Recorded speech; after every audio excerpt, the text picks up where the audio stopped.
Roger, how about a little accent on my song here? Oh, You got a marking pen. I'm talking musical.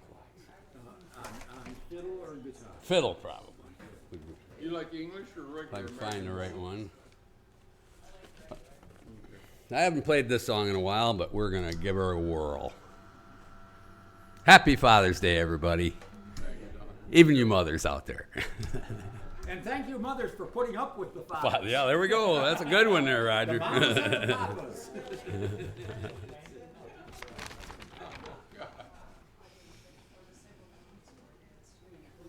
Okay, this is going to be in G. And it's just G, C, D, rolling around. Uneasy rider. I usually right. We played this one a lot. Okay, here goes. This is wrote by Charlie Daniels. Way back in the 70s. And he learned it by rote. By rote, yeah. By golly. So we're going to give this one a whirl. Here we go. I was taking a trip out to L.A., tooling along in my Chevrolet, looking out the window and digging on the radio. Just as I crossed that Mississippi line, I heard that highway start to whine, and I knew that left rear tire was about to blow. Well, the tire was flat, the spare was flat, and I got uptight, and there wasn't a filling station inside, so I just limped down on the shoulder on the rim. Went as far as I could, and when I stopped the car, it was right in front of this little bar, kind of a redneck looking place called the Dewdrop Inn. Well, I stuffed my hair up under my hat, and I told the bartender that I had a flat, and would he be kind enough to give me change for a one? Well, there was one thing I was sure proud to see. There wasn't a soul in the place except for him and me, and he just looked disgusted and pointed toward the telephone. Well, I called up a station down the road a ways, and he said he wasn't very busy today, and he could have someone out there in just about 10 minutes or so. He said, now you just stay right where you're at, and I didn't bother to tell the darn fool that I sure as heck didn't have anywhere else to go. Well, I just ordered up a beer and sat down at the bar when some guy walked in and said, who owns this car, with the peace sign, the mag wheels, and the 4 on the floor? Well, he looked at me and I dang near died, and I decided I'd just wait outside, so I threw $1 on the bar and headed for the door.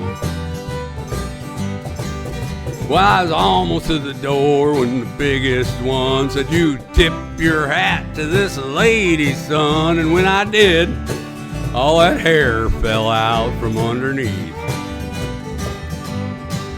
Well, now the last thing I wanted was to get in a fight in Jackson, Mississippi on a Saturday night, especially when there was 3 of them and only 1 of me.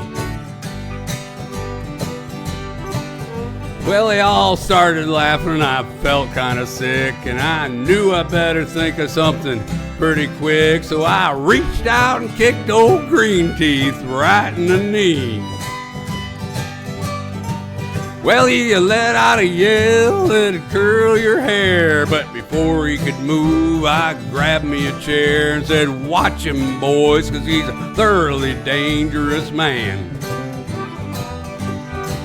Well, you may not know it, but this man's a spy. He's an undercover agent for the FBI, and he's been sent down here to infiltrate the Ku Klux Klan.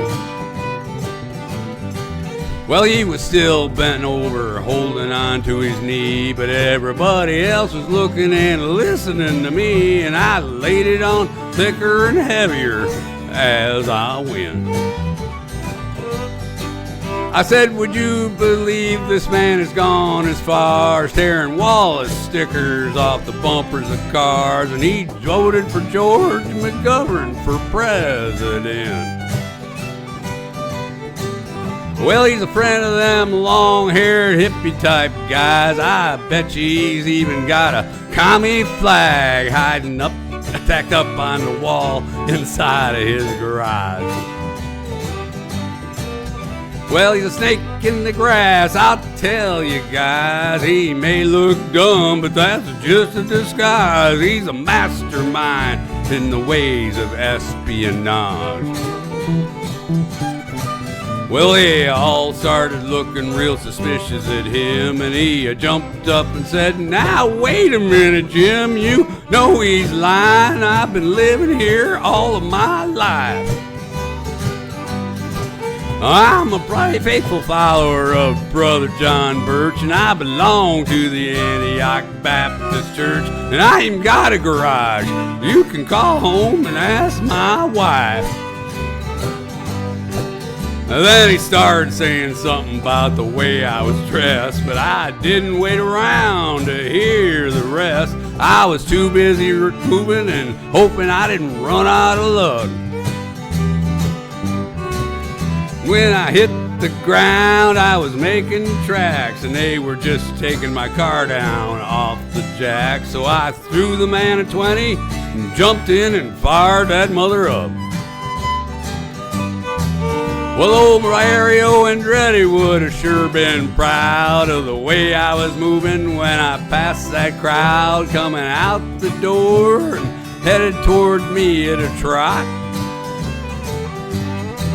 Well, I guess I should have gone ahead and run, but somehow I just couldn't resist the fun of chasing them all just once around the parking lot. Well, they were headed for their car, but I hit the gas and I spun around and headed them off at the pass. I was slinging gravel and putting a ton of dust in the air. And when I hit the road, I was really wheeling, had gravel flying and rubber squealing. I didn't slow down till I was almost to Arkansas. I think I'm gonna reroute my trip. I wonder if anybody think I flipped if I went to L.A. via Omaha. Thank you, thank you, thank you.